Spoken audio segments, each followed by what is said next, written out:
David Cameron says he's fighting for every vote, and Nick Clegg says voters have a once-in-a-generation opportunity to do things differently.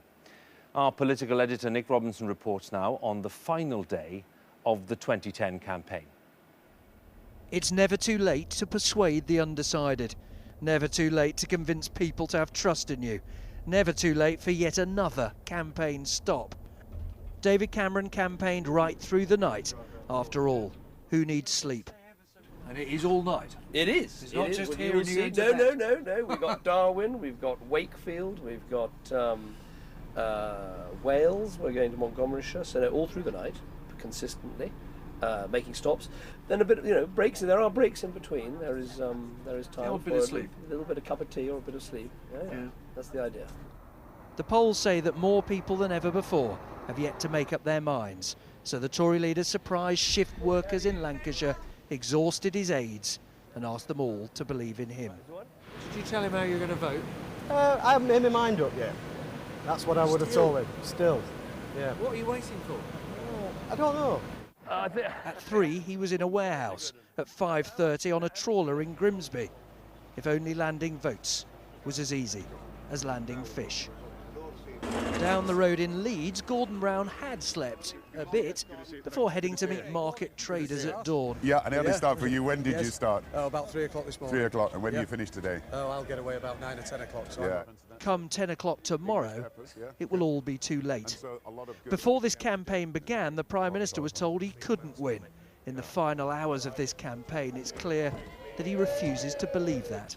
It's 11 o'clock and Gordon Brown's been going 5 hours, aware that he hasn't got that many hours left to save his job, the car and the Prime Ministerial title.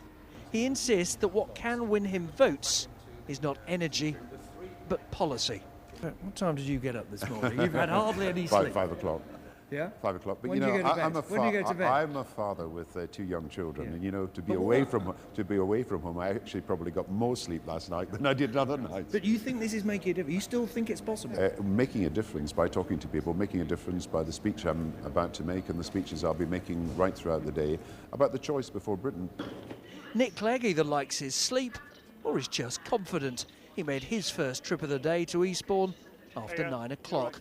All of this activity because they need you to do what it is that they believe in. I've enjoyed it. In fact, the blood drained from the face of someone on my team when I suggested I wouldn't mind the campaign carrying on a bit, because I think this is what an election should be all about. Young people joining in, people registering to vote, people wanting to express their voice, people wanting to shape their own future.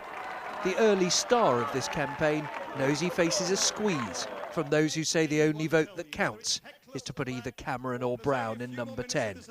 This was his final message back home in Sheffield tonight.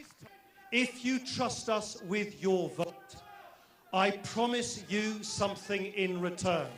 I promise you that I will do everything I can to deliver the fairer, better Britain you want, to change things for good.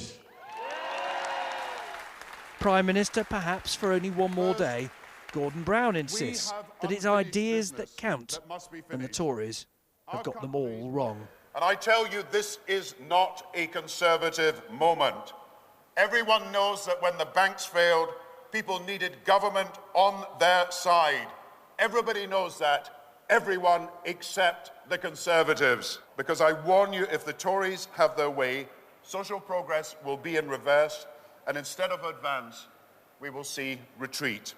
Tonight, the Browns headed home to Scotland, where he'll do one final late-night rally, one final appeal. The Tory leader says that he's the one who's been positive throughout this campaign, but in his final appeal in Bristol tonight, he pleaded with voters to make sure their vote produced change. When Gordon Brown is in number 10 Downing Street and will do any deal he possibly can to stay there, what do we need? Change. So let's say to the whole of the country, don't stay at home and let the old guard in. Don't vote for the Liberal Democrats and let Gordon Brown back in. Get out tomorrow, vote for change, vote Conservative. The stars of this campaign have in fact been the great undecided, the millions who've ensured that no one knows whose car will roll up outside number 10 next week.